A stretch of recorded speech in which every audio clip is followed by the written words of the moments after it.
2장 7절에서 14절까지의 말씀, 저와 여러분 한 절씩 교독하시다가 마지막 14절은 다 같이 한 목소리로 교독하시겠습니다. 선지자의 제자 50명이 가서 멀리 서서 바라보매 그 두 사람이 요단가에 서 있더니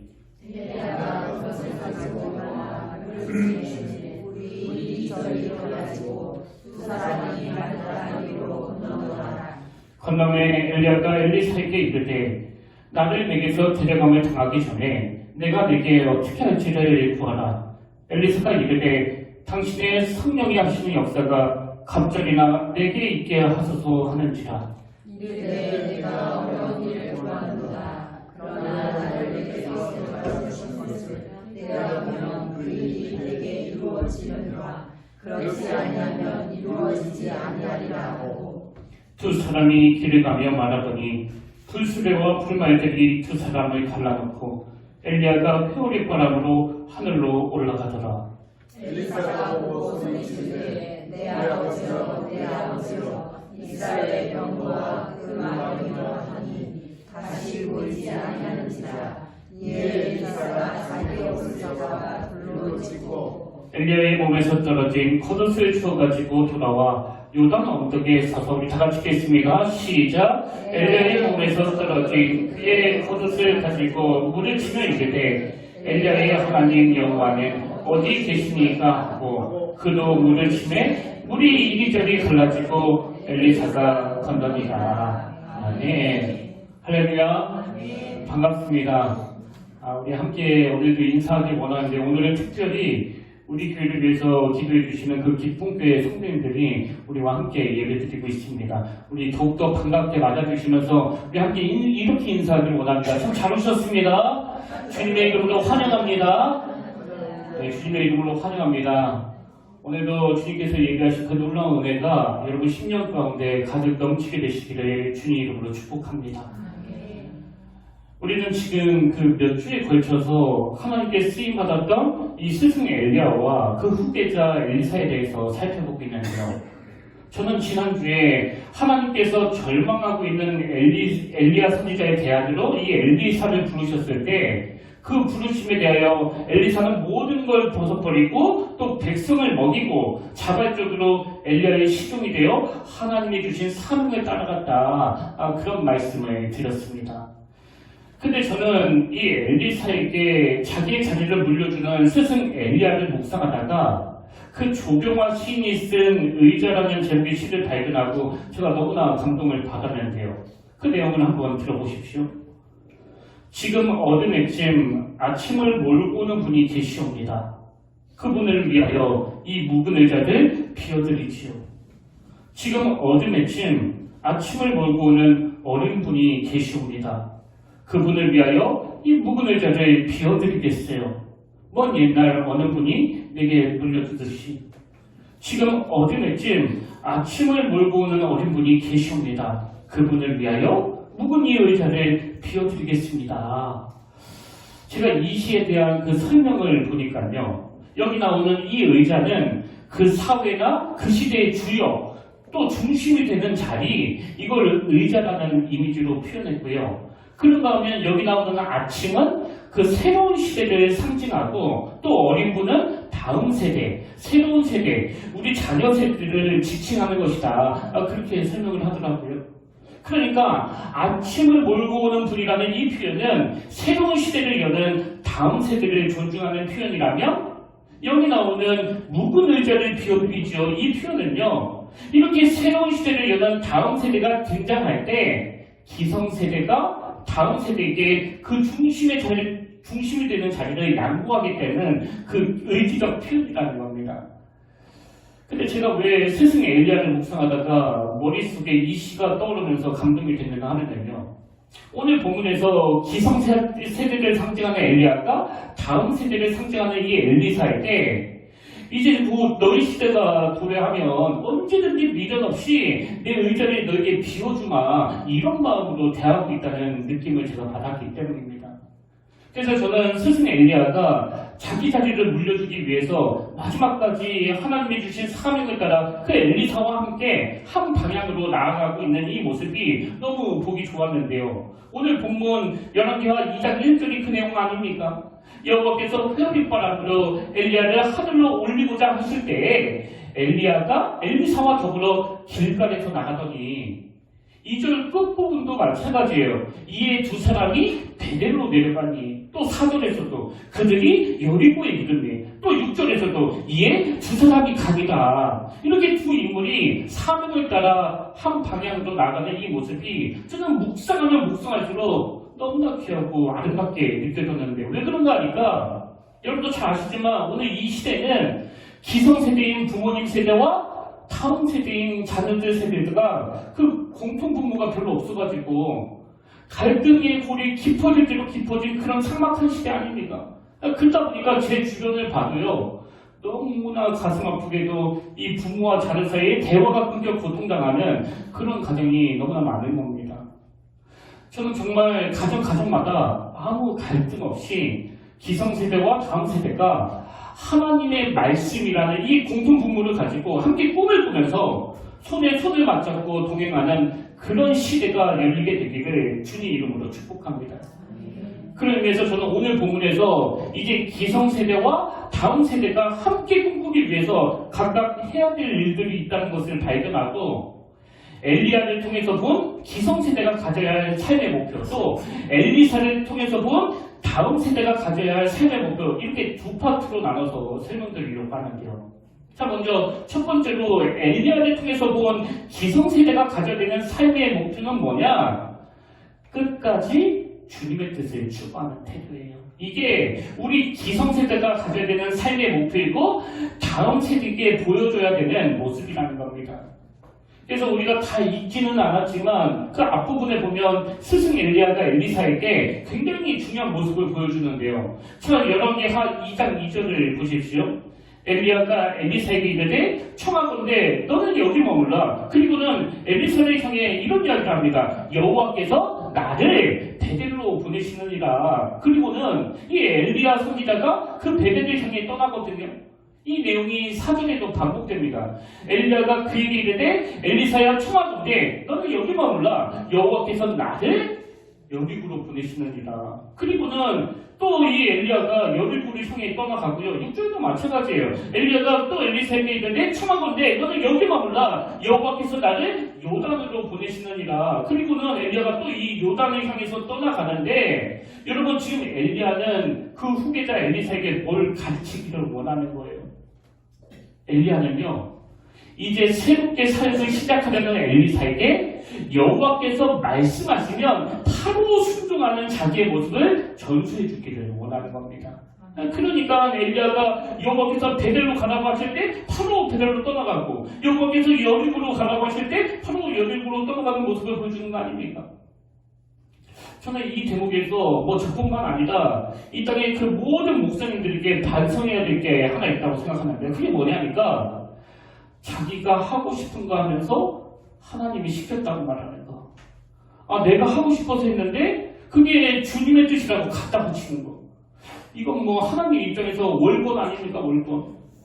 저도 정직하게 고백하자면 부끄럽게도 뭐 많지는 않지만 목회하면서 이런 월권을 저지른 적이 있거든요. 순간순간 내가 하고 싶은 거 해놓고 이건 하나님도 원하실 거야. 그렇게 합리화한 적이 몇 번 있습니다. 그래서 제가 하나님 앞에서 다시는 그런 우를 범하지 않으려고 애를 쓰는데요. 여러분, 이걸 막으려면 어떻게 해야 돼요? 이게 하나님의 뜻인지 아닌지를 계속 말씀을 통해서 또 기도를 통해서 확인해야 되는 거예요. 근데 이런 습관이 되어 있지 않으면 아무리 내 생각에는 그게 옳은 일이라고 하더라도 인간의 욕심으로 행하는 일이 되는 거고, 그래서 결국은 하나님의 영광을 가려는 일이 되는 거 아닙니까? 그렇기 때문에 우리가 그런 오를 범하지 않기 위해서 계속 말씀을 통해서 또 기도를 통해서 이게 하나님의 뜻인지 아닌지를 확인하셔야 되고, 이게 하나님의 뜻이라는 확신이 들 때에는 그게 내 생각과 다르더라도 오늘 엘리야처럼 그 명령에 즉각적으로 순종하는 모습을 보여야 된다는 겁니다. 그럼 왜 그 명령에 꼭 순종해야 되느냐? 우리가 아까도 그 찬양을 불렀잖아요. 주와 같이 길 가는 거 즐거운 일 아닌가. 여호와께서 베델로 가라고 하시고 또 여리고로 가라고 하시고 그 명령에 순종해서 가는 게 그게 즐거운 일이거든요. 그럼 왜 주님이 가라시는 그 길이 나에게 즐거운 일이 될 수 있느냐? 저는 이 질문을 던지면 항상 떠오르는 찬양이 있는데요. 여러분도 다시 한 찬양이에요. 주님 말씀하시면 내가 나가리다. 주님 뜻이 아니면 내가 멈춰서리다. 나의 가고 서는 거 주님 뜻에 있으니 오 주님 나를 이끄소서. 왜 주님이 가라시는 그 길이 즐거울 수 있다고요? 맨 마지막에 나오잖아요. 내가 주님이 명하시는 그 길을 걸어갈 때 거기에는 환난이 있을 수 있고 고난이 있을 수 있고 연단이 있을 수 있지만 나에게 명하신 그 길 가운데서 나를 이끄시는 주님을 경험하기 때문이거든요. 그래서 우리가 소원해야 되는 게 그 다음 가사에 나옵니다. 뜻하신 그곳에 나 있기 원합니다. 이끄시는 대로 순종하며 살리니 연약한 내 영혼 통하여 일하소서. 주님 나라와 그 뜻을 위하여. 그리고는 오 주님 나를 이끄소서. 오 주님 나를 이끄소서. 저는 우리 기성세대가 다음 세대 자녀들에게 보여줄 내 모습이 바로 이 모습이라고 생각해요. 끝까지 주님의 뜻을 추구하는 태도. 그러면 엘리야를 통해서 본 우리 기성세대가 가져야 될 삶의 목표가 하나 더 있는데요. 두 번째로 우리는 다음 세대들에게 뭘 보여줘야 되느냐? 바로 유종의 미를 보여줘야 한다는 겁니다. 제가 예전에 그 풀루 신학교 클린턴 교수님의 논문을 소개하면서 이 피니싱 웨를 소개해드린 적이 있는데요. 아마 뭐 다 기억하실 거예요. 이제 이 클린턴 교수님이 지난 20년 동안 현역 때 그렇게 훌륭하게 활동하던 그 지도자들을 대상으로 조사를 해보니까 그렇게 훌륭하게 활동했던 지도자들 5명 중에 3명이 참 초라한 모습으로, 참 좋지 않은 모습으로 그렇게 마무리를 하고 나머지 2명만 끝까지 이 피니싱 웰, 우리말로 하면 유종의 미를 잘 거두더라. 제가 그때 그런 말씀을 드렸잖아요. 여러분 목회 성공하고 유명해진 목사님들 그 5명 중에 고작 2명만 이 유종의 미를 거둔다는 게 지금 뭘 말하는 거예요? 5명 중에 3명은 그 옆길로 새버린다는 거예요. 그 중간에 이 엉뚱한 짓 해가지고. 근데 제가 최근에 그 조사한 내용을 보니까요. 예전에 조사한 내용으로는 5명 중에 2명만 유종의 미를 거둔다고 했다면 근래 조사한 글을 보니까 그 숫자가 막 점점 줄어가지고 그렇게 이름 알려진 목사님들, 큰교회 목사님들 3명 중에 딱 1명만 끝이 좋고 나머지는 끝이 안 좋더라는 겁니다. 좀 이게 그 보통 심각한 문제 아니잖아요. 그래서 지금은 이 시대는 그렇게 유명한 목사님들 3명 중에 딱 1명만 끝까지 마무리를 잘하고 나머지는 인생의 마지막에 타락하거나 또 뭐 명예가 실추당하거나 또 실패로 끝나버린다고 한다면 저 같은 목회자나 우리 부모님들은 누구를 바라봐야 되느냐? 히브리서 13장 7절, 8절 말씀을 한번 3번을 들어보십시오. 여러분의 지도자들을 기억하십시오. 그들은 여러분에게 하나님의 말씀을 일러주었습니다. 그 다음 보세요. 그들이 어떻게 살고 그 다음에 어떻게 죽었는지를 살펴보고 그 믿음을 본받으십시오. 예수 그리스도께서는 어제나 오늘이나 영원히 한결같은 분이십니다. 여러분 우리가 예수님에게서 본받아야 되는 가장 중요한 게 뭐라고요? 예수님이 이 땅에서 보여주신 모습뿐만 아니라 예수님의 마지막에 그 십자가에서 보여주신 모습까지 우리는 닮아가야 된다는 거예요. 그리고 이 모습을 우리 자녀들에게 보여줘야 되는 게 오늘 말씀을 전하는 저나 가정에서 지도자로 서 계시는 우리 부모님들의 책임이라는 겁니다. 저는 정말 잘 죽고 싶거든요. 진짜 잘 죽고 싶어요. 그래서 저희 아버지처럼 끝까지 흔들리지 않고 그 유종의 미를 잘 거두길 원하는데요. 이건 뭐 여러분도 마찬가지 아닙니까? 그래서 여러분이 정말 이 유종의 미를 잘 거두길 원하신다면요. 우리가 지난주에 나눴던 마태복음 25장 23절이요. 그 주인이 이르되 잘하였도다. 착하고 충성된 종아. 이 말씀을 듣는 걸 삶의 목표로 삼으셔야 된다는 겁니다. 오늘 저는 정말 여러분이 하나님으로부터 이런 평가를 얻어내기 위하여 마지막까지 그 순종의 본을 보여주신 이 예수님의 모습을 끝까지 견지해 나가시길 바랍니다. 그런 의미에서 제가 이 부분을 묵상하다가 마지막까지 잘 사는 삶, 영어로는 이 피니싱 웨이 이렇게 제목이 되어 있는데요. 제가 여기에서 그 발견한 문구가 있는데 이거 우리 모두가 마음에 새겨야 되는 너무나 중요한 문구예요. 자, 그 내용을 한번 들어보십시오. 잘 죽는 것이 우연인 경우는 별로 없다. 잘 죽는 것이 우연인 경우는 별로 없다. 그것은 평생에 걸친 선택들이 쌓이고 쌓여서 만들어내는 결과이다. 결국 잘 죽는 것은 마지막 순간까지 잘 사는 것을 의미한다. 결국 잘 죽는 것은 마지막 순간까지 잘 사는 것을 의미한다. 여러분, 지금 현실적으로 그렇게 이름이 알려진 큰 교회 목사님들 3명 중에 단 1명만 유종의 미를 거두고 나머지는 무슨 일로 그만 도중하지 않은 그런 부끄러운 자리에 빠진다고 한다면 저는 오늘 저와 여러분이 정말 이 문장을 마음에 새기기를 원해요. 결국 잘 죽는 것은 마지막 순간까지 잘 사는 것을 의미한다. 그래서 조금이라도 여러분 긴장을 놓치면 안 됩니다. 요즘 애들은 어른들이 라떼는 말이야, 라떼는 말이야 그런 말을 듣는 것을 싫어한다고 하는데 여러분, 예수 믿는 우리가 그런 말을 쓰면 안 되는 진짜 이유는요, 애들이 싫어해서가 아니라 우리의 초점은 앞에 있는 거예요. 우리의 초점은 장차에 있는 겁니다. 그 이중의 미를 거두지 못한다면 과거에 주를 위해 열심히 산 게 도대체 무슨 소용이 있겠냐고요. 여러분, 목사가 은퇴를 앞두고 이상한 짓 해가지고 부끄러운 자리에 빠지면 본인의 명예만 실추되는 게 아니고요. 그동안은 앞에서 하나님께 드렸던 모든 영광을 그냥 한순간에 무너뜨리는 짓이 되는 겁니다. 그래서 우리가 그 뉴스에서도 간혹 그런 소식들을 접하는 거 아닙니까?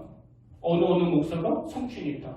어느 목사가 그 공금을 횡령했다. 제가 보니까요, 수십 년 동안 하나님께 충성해서 몸바쳐 쌓아 올렸던 그 모든 것들은 쌓아 올리는 데에만 30년, 40년이 걸려요. 그러나 허물어뜨리는 것은 5초도 안 걸리더라고요.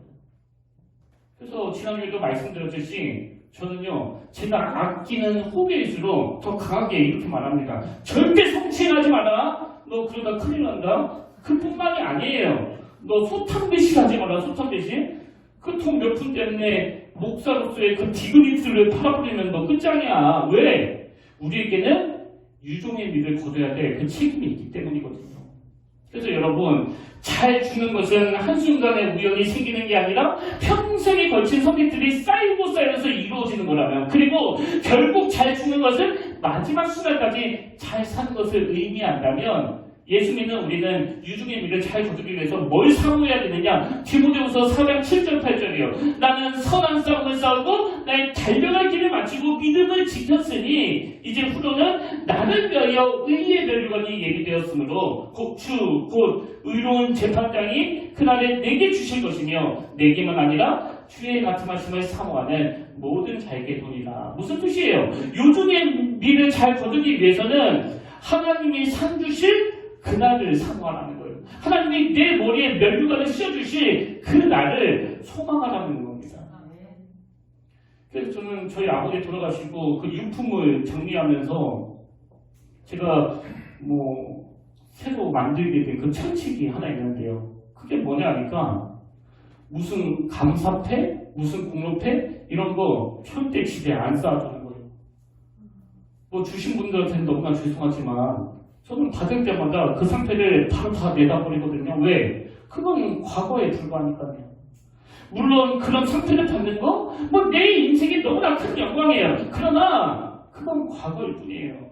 그래서 저와 여러분들이 우리 교회가 지난 5년 동안 행했던 모든 선한 일들을 다 잊어버리길 바래요. 더 이상 기억하지 않기를 원합니다. 그 과거에 매몰돼가지고 내가 했던 것들만 기억하고 있으면 앞을 향해 달려나가는데 계속 방해만 되는 거 아닙니까? 저는 오늘 성령님께서 저 여러분에게 은혜 주셔서 내가 예전에는 기도 많이 했지, 내가 뭐 전도도 많이 했어, 그리고 교회 봉사도 많이 했어, 이렇게 누구 만나면 툭 튀어나오는 그 과거의 일들이 성령님의 기적적인 역사로 우리 머리에서 다 망가 지워지는 은혜가 이 시간에 일어나길 바랍니다. 여러분, 우리의 시선은요 항상 미래에 지향적이어야 돼요. 항상 앞을 바라봐야 됩니다. 왜? 우리에게는 아직 남은 숙제가 있거든요. 그 남은 숙제가 뭐라고요? 끝까지 흔들리지 않고 이 피니싱 외에 유중의 미래를 잘 거두는 겁니다. 그래서 오늘 본문에서 엘리야가 이걸 정확하게 알았기 때문에 나는 뭐 하나님을 위해서 그렇게 일했는데 이제는 뭐 좀 쉬지 뭐 그러지 않고 자기의 마지막 삶을 후계자 엘리사와 함께 동행하면서 끝까지 그 추하지 않는 모습으로 사명을 감당하다가 그렇게 하나님으로부터 데려가심을 다 경험하는 거 아닙니까? 저는 저와 여러분이 이 기성세대의 우리 부모님들이 삶에서 이 두 가지 목표를 삼으시길 바라요. 그 첫 번째가 뭐라고요? 나는 죽는 그 순간까지 주님이 이끄시는 대로만 따라갈 것이다. 그래서 여름으로 가라 그러시면 여름으로 갈 것이고, 뭐 이충동으로 가라고 하시면 또 이충동으로 갈 것이고, 그러면 두 번째 목표는 뭐예요? 호흡이 닿는 그 순간까지 흐트러지지 않고 방심하지 않고 자꾸 옛날 얘기 꺼내지 않고 항상 앞을 향하여 하나님이 주신 꿈을 향하여 나는 달려갈 것이다. 이 두 가지를 놓고 기도하시는 저와 여러분 되시기를 바랍니다. 이게 엘리야를 통해서 얻을 수 있는 우리 기성세대를 향한 메시지라면요, 엘리사를 통해서 본 우리 자녀 세대들을 향한 메시지도 있는데, 참 첫 번째로 그 다음 세대는 뭘 추구해야 되느냐? 여러분, 우리 자녀들은요 본질을 구하는 지혜를 추구해야 된다는 거예요. 본질을 구하는 지혜. 저는 오늘 본문에서 가장 핵심 구절이 그 열왕기하 2장 9절이라고 생각하는데요. 자, 열왕기하 2장 9절을 보십시오. 건너매 엘리야가 엘리사에게 이르되 나를 내게서 데려가면 당하기 전에 내가 네게 어떻게 할지를 구하라. 그랬더니 엘리사가 그 스승 엘리야에게 이걸 구합니다. 엘리야가 이르되 당신의 성령이 하시는 역사가 갑절이나 내게 있게 하소서 하는지라. 여러분, 지금 엘리사는요 스승님이 맨 마지막으로 이제 내가 너한테 뭐 해주랴 그렇게 물을 때 스승님이 이 땅에서 이뤄놓은 무슨 재산을 달라는 게 아니고요, 스승님이 갖고 계시는 그 영적인 능력을 저는 2배나 가지길 원합니다. 이 성령의 능력을 달라는 거예요. 성령의 능력을. 그럼 왜 엘리사는 이 성령의 능력을 구할까요? 엘리사는 보이지 않는 자산의 그 소중함을 알거든요. 저는 이 보이지 않는 무형의 자산, 이 성령의 능력을 구하는 엘리사가 너무나 그 귀하다고 생각하는데요. 전에도 한번 말씀드렸지만 저는 앞으로 제 자식이 주 앞에 엎드려 경배 드립니다, 이 노래가 막 세뇌가 돼가지고 정말 하나님 앞에서 예배자로 바로 서기를 원하는 그 간절함과 동일하게 이 보이지 않는 것의 소중함도 알기를 원하거든요. 왜 그럴까요? 지금 이 시대는 온통 눈에 보이는 물질적인 것만 추구해가지고 사람도 그 한 사람의 인격, 그 한 영혼의 아름다움을 바라보는 게 아니라 그 껍데기에만 집중하는 시대니까요. 그래서 다음 세대들도 자칫 잘못하면 눈에 보이는 걸로 자기 가치를 판단하고 그게 물질적인 것만 추구하며 살 위험이 있는데, 여러분 오늘 이 엘리사는요 그런 타락한 시대에서도 이 보이지 않는 것의 소중함을 아는 거예요. 그래서 그 스승이 내가 너에게 뭐 해주랴 그런 질문을 던지니까 제일 먼저 이 보이지 않는 하나님의 세계, 그 성령의 능력을 구하는 거 아닙니까? 그리고 이건 솔로몬도 마찬가지예요. 열왕기상 3장 5절에 보니까 기브온에서 밤에 여호와께서 솔로몬의 꿈에 나타나시니라. 하나님이 이르시되 내가 네게 무엇을 줄고 너는 구하라. 그랬더니 이 솔로몬이 9절 하반절에서 듣는 마음을 종에게 주사 주의 백성을 재판하여 선악을 분별하게 하옵소서. 여러분, 솔로몬은요 무슨 강력한 군사력을 주십시오, 어마어마한 재력을 주십시오, 이런 걸 구한 게 아니에요. 선악을 분별할 수 있는 그 지혜를 구한 거예요. 지혜를. 그랬더니 10절에서 하나님이 솔로몬이 이것을 구하매 그 말씀이 주의 마음에 든지라. 이런 의미에서 저는 솔로몬의 이 기도 제목을 완전히 제 것으로 만들기를 원해요. 그래서 하나님이 저에게 의수야, 네가 평택교회 담임 목사로서 필요한 게 뭐니? 내가 너한테 뭘 해주길 원하니? 그러신다면 저는 뭐 생각해볼 겨를도 없이 솔로몬처럼 이 지혜를 구하기를 원합니다. 왜? 목회는 뭐 숨쉬는 것조차도 이 지혜가 필요하거든요. 예배 처음부터 끝까지 진행해야 되기 때문에 여러분 숨쉬는 것도요 지혜롭게 잘 관리해서 쉬어야 말씀을 듣는 여러분이 힘들지 않습니다. 뭐 숨뿐이겠습니까? 설교도 마찬가지예요. 아무리 어제 저녁에 밤을 새면서 열심히 설교 준비하면 뭐하냐고. 그 지혜 없이 저런다면 오히려 너무나 귀한 말씀으로 그 상처를 주게 되는 거 아닙니까? 여러분 그 인간의 연약함으로 눈에 보이는 그 결핍을 바라보면서 껄핏하면 좌절하고 또 껄핏하면 낙심할 수밖에 없는 게 바로 죄이기 때문에 하나님 제가 어떤 환경에서도 감사를 놓치지 않도록 무너지지 않도록 이 보이지 않는 하나님의 세계를 바라보기를 원합니다. 이 성령의 능력을 구합니다. 그래서 여러분도 잘 아시지만 우리 평택교회가 지난 5년 동안 여러 결핍이 있었음에도 불구하고 참 명명 보이지 않는 이 공간에서도 역사하고 계시는 그 성령의 능력, 성령의 영감 이걸 추구했기 때문에 내 예배를 통해서 이 유혹 많은 세상과 싸워나갈 힘을 공급받게 되는 거 아닙니까? 저는 오늘 하나님께서 우리 평택교회와 이 땅의 모든 교회들에게 이 보이지 않는 자산의 소중함을 깨달을 수 있는 그런 지혜를 허락해 주시길 원합니다. 그러면 두 번째로 엘리사를 통해서 본 다음 세대가 가져야 할 삶의 루트가 하나 더 있는데 그게 뭐냐니까 절박함이에요. 절박함. 자, 여러분과 2장 9절을 다시 보십시오. 건너에 엘리야가 엘리사에게 이르되 나를 내게서 데려가면 당하기 전에 내가 내게 어떻게 할지를 구하라. 그랬더니 엘리사가 이르되 당신의 성령이 하신 역사가 갑절이나 내게 있게 하는지라. 지금 엘리사는요 무슨 소인배처럼 그 탐심에 쩔어가지고 뭐 스승님보다 2배나 능력 있길 원해요. 스승님보다 2배나 유명해지길 원해요. 스승님보다 2배나 설교 잘하기를 원해요. 이런 의미로 한 말이 아니고요. 이 고백 속에는 엘리사의 그 절박함이 있는 거예요. 절박함. 왜? 그 시대가 너무 악하거든요. 말로 닿을 수 없이 그 타락한 시대거든요. 자기 스승 엘리야조차도 상상을 초월하는 능력을 가지고 일했지만 그 로뎀나무 밑에 주저앉아 하나님 저 죽고 싶습니다 이렇게 절규하는 시대라면 여러분 지금 사역의 첫 발을 내딛은 이 엘리사 입장에서 뭐 두렵지 않겠습니까? 그러니까 절박하게 보는 거예요. 그 성령의 능력을. 제가 교육전도사 때 군산 응팝교에서 은퇴하신 그 오세창 목사님 저한테는 외삼촌인데요. 한 번은 함께 산책을 하는데 아직도 잊혀지지가 않아요. 갑자기 그 건너편에 있는 그 산 쪽을 막 바라보시다가 저에게 독백처럼 이런 말씀을 하시더라고요.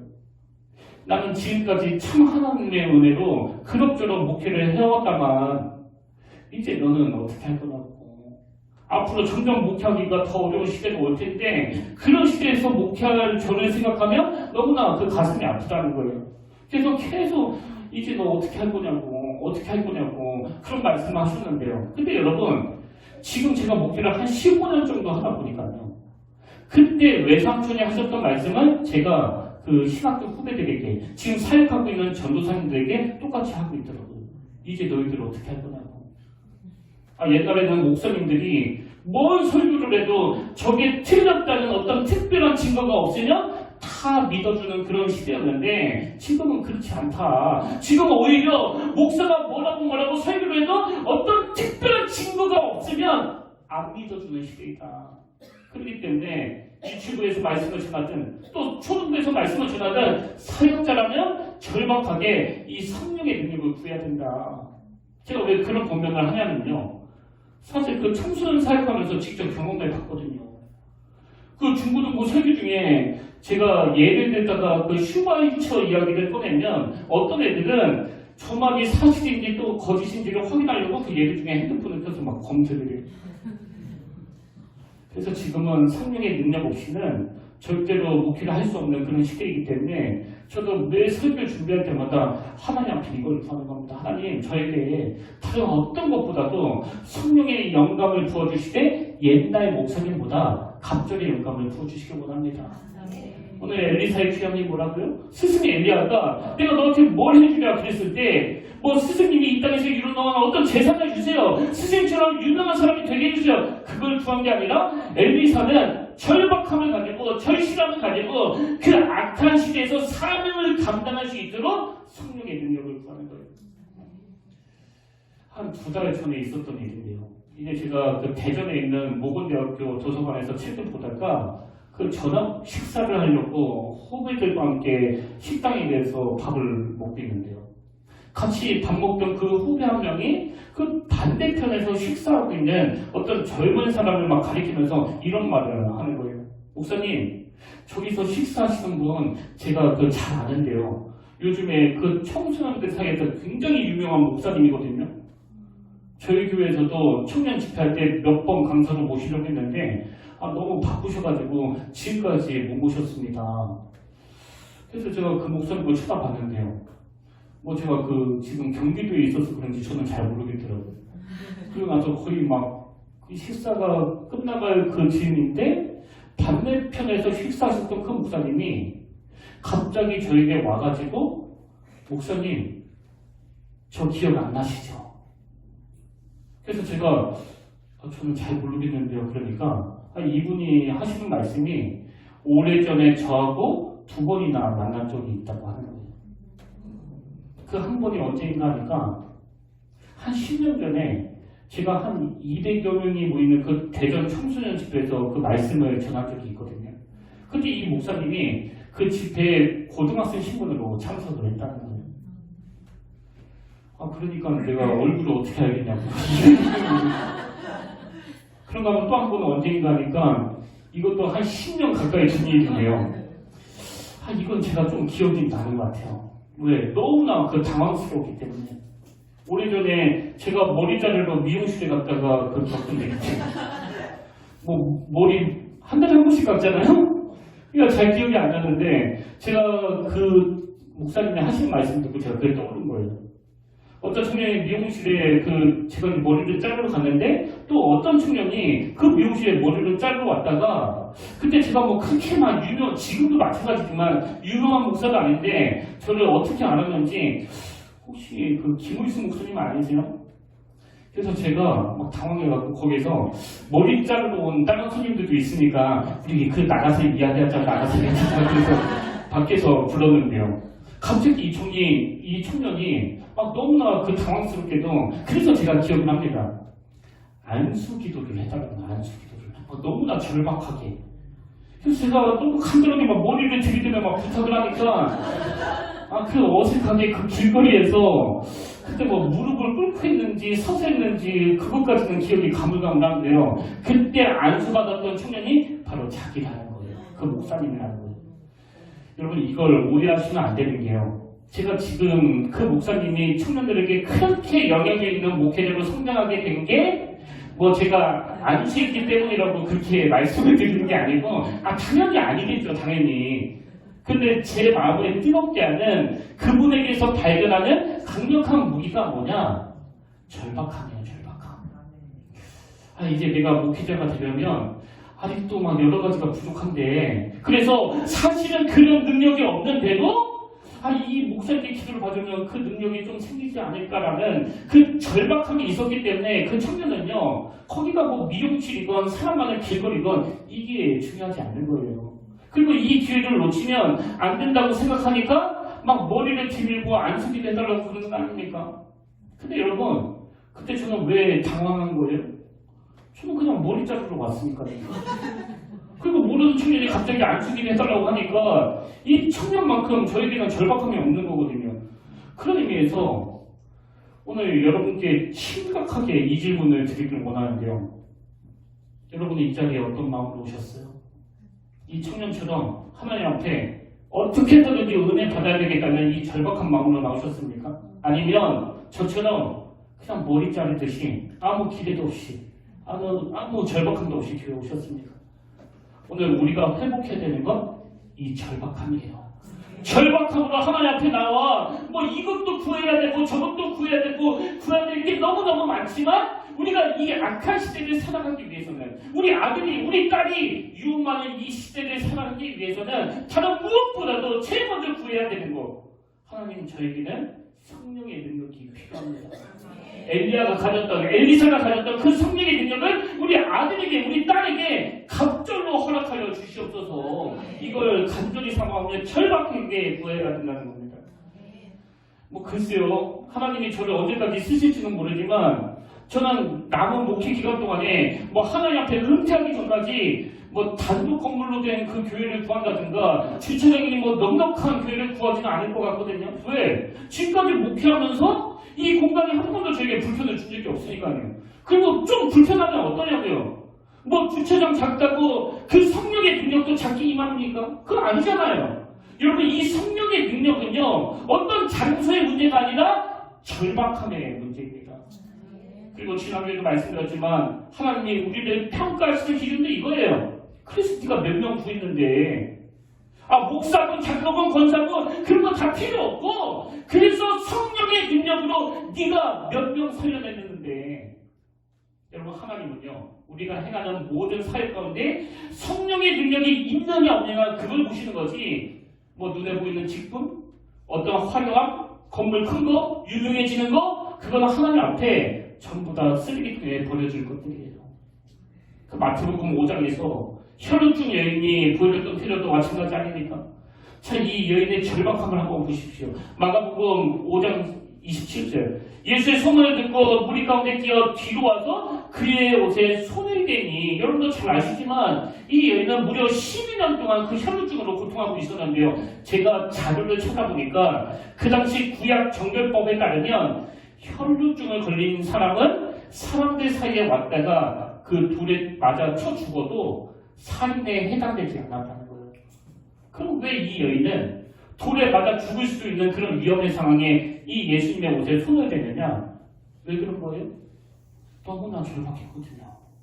12년 동안 고쳐지지 않는 이 문제가 자기를 너무 못 게했거든요 그래서 내가 계속 이렇게 고통하며 사느니 돌에 맞아 죽더라도 한번 예수님은 만져봐야 되겠다. 그 절박함이, 그 절실함이 이 여인을 살려준 거 아닙니까? 이건 구약의 히스기야 왕도 마찬가지예요. 그가 이제 병 들어가지고 죽게 되었을 때 하나님 앞에 어떤 태도를 취하는가 하면 이사야 38장 2절 3절 히스기야가 얼굴을 벽으로 향하고 여호와께 기도하여 이르되 여호와여 구하오나니 내가 주 앞에서 진실과 전심으로 행하며 주의 목전에서 선하게 행한 것을 기억하옵소서 하고 어떻게 했습니까? 히스기야가 힘이 토목하니 절박하게 하나님께 매달리는 거예요. 그랬더니 그 결과 다 아시잖아요. 5절 너는 가서 히스기야에게 이르기를 내 조상 다윗의 하나님 여호와께서 이같이 말씀하시기를 내가 내 기도를 들었고 내 눈물을 보았노라. 내가 내 수완에 15년을 더하고 너와 이 성을 앗수리의 손에서 건져내겠고 내가 또 이 성을 보호하리라. 여러분 그럼 이 절박함 이 하나님의 능력을 경험하는 이 절박함은 누가 기도할 수 있느냐? 그럼 오늘 누가 하나님 앞에 이런 절박함을 가지고 기도할 수 있느냐? 잘 들으세요.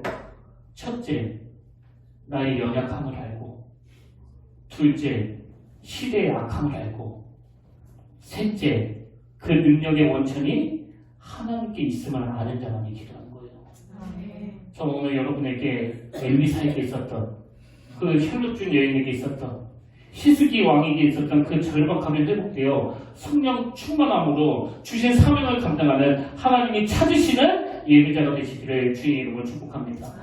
그래서 저는 오늘 결론에 이 말씀으로 마무리하기로 원하는데요. 시편 20편 7절을 우리가 다 함께 한 목소리로 선포하기 원합니다. 우리 함께 선포합니다. 시작! 어떤 사람은 병거, 어떤 사람은 말을 의지하나 우리는 여호와 우리 하나님의 이름을 자랑하리로다. 한 번 더요. 어떤 사람은 병거, 어떤 사람은 말을 의지하나 우리는 여호와 우리 하나님의 이름을 자랑하리로다.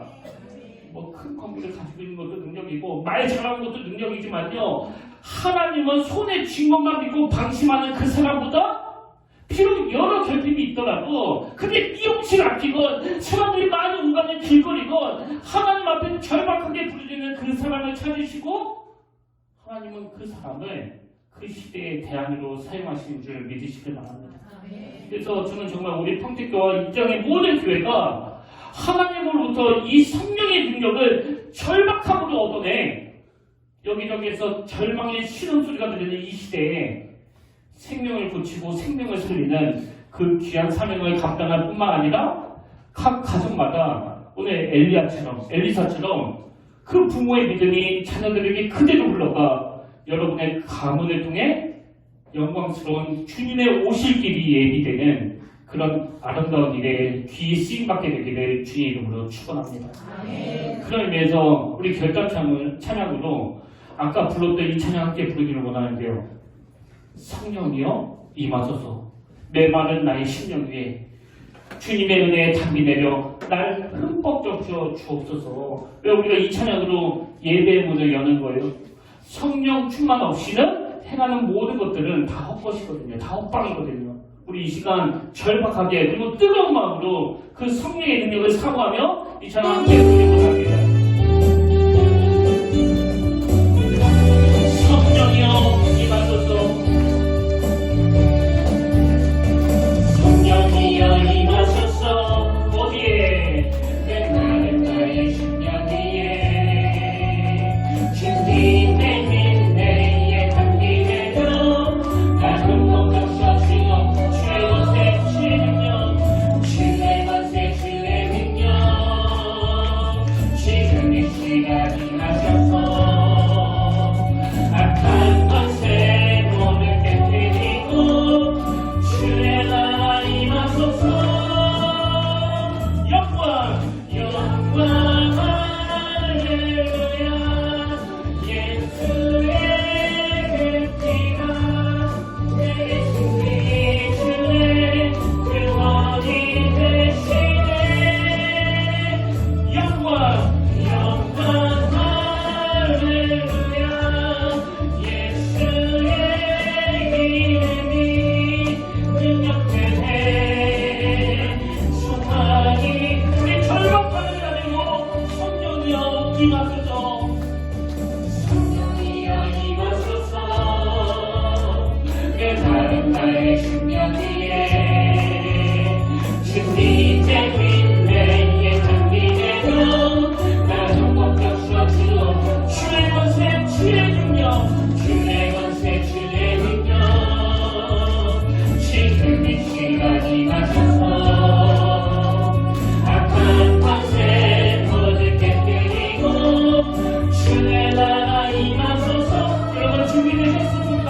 영광 영광 할렐루야 예수의 빛이가 내게 승리 주네 그 원이 되시네 영광 영광 할렐루야 예수의 이름이 능력되네 소망이 되네 마지막으로 선포합니다. 영광 할렐루야 영광 할렐루야 예수의 빛이가 내게 승리 주네 그 원이 되시네 영광 할렐루야 예수의 이름이 능력되네 소망이 되시네 아멘. 살아계신 하나님 아버지 오늘 이 예배자리에 함께 하시는 성령님을 사모하며 절박한 마음으로 기도드립니다. 아버지 오늘 후계자 엘리사가 그 악한 시대에 스승 엘리야 다음으로 하나님으로부터 부르심을 받았다면 이미 우리는 예수 그리스도를 통하여 이 시대에 부름받은 하나님의 대안인 줄로 믿습니다. 오늘 먼저 주님의 부르심을 받고 주님의 보내심을 받은 우리 기성세대가 하나님 앞에 가는 그 순간까지 주님과 함께 동행하는 삶을 살며 주님이 십자가에서 보여주신 것처럼 너무나 본이 되는 부모가 되기를 원하오니 아버지 더 이상 엉뚱한 것을 대회하지 않도록 주님이 명하신 그곳을 걸어갈 때 누릴 수 있는 그 즐거움을 허락하여 주시옵소서. 그런가 하면 우리 부모가 가진 신앙이 다음 세대에게, 우리 자녀들에게 그대로 전수되기를 원합니다. 항상 엘리야와 같은 너무나 보이되는 부모가 되도록 아버지 함께 하여 주시옵고, 그들이 엘리사와 같이 유혹이 많은 이 시대에 절박함을 가지고 보이지 않는 그 무역의 자산의 소중함을 볼 줄 아는 지혜와 성령의 능력, 성령의 영감을 구할 수 있도록 성령님 역사하여 주시옵소서. 그래서 오늘 하나님이 주신 꿈과 비전을 향해 손에 손을 맞잡고 그 아름다운 발걸음을 내딛는 모든 가정마다 하나님의 인도하심과 하나님의 이끌어주심을 경험하도록 역사하여 주시옵소서. 그 은혜의 길로 인도하시는 주님께 감사드리며 우리를 사랑하시되 끝까지 사랑하신 예수 이름으로 기도드립니다. 아멘. 이제 우리 다 자리에서 일어나셔서 파송 찬양으로 이 땅 위에 하나님의 교회 이 찬양 부르고 오늘 축도로 예배를 마무리하기를 원하는데요. 오늘 말씀을 기억하시면서 또 가사를 묵상하시면서 우리 절박함을 가지고 이 찬양 함께 부르기를 원합니다.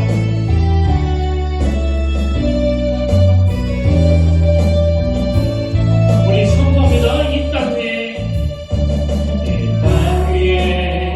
하나님의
어떤 사람은 말을 의지하나 우리는 여호와 우리 하나님의 이름을 자랑하리로다.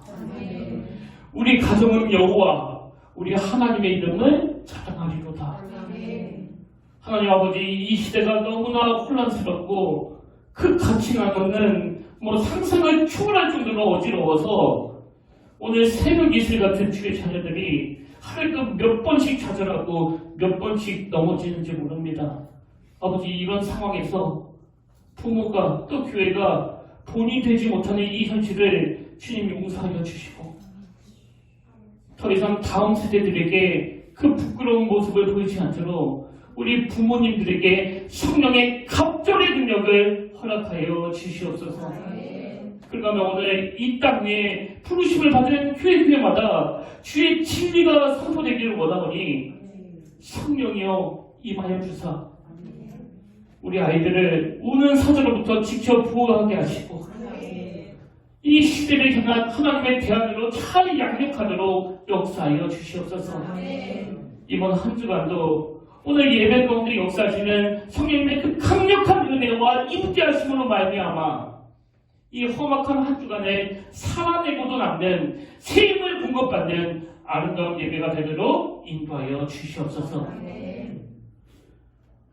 이제는 우리 주 예수 그리스도의 은혜와 하나님 아버지의 다함없는 사랑과 성령님의 감동, 감화, 위로, 교통, 충만하심의 역사가 오늘 주신 말씀 마음에 담고 다시 심어도 달려가기로 다짐하며 예배하는 모든 주의 자녀들 머리 위에 지금부터 영원토록 함께 하시기를 간절히 축원하옵나이다.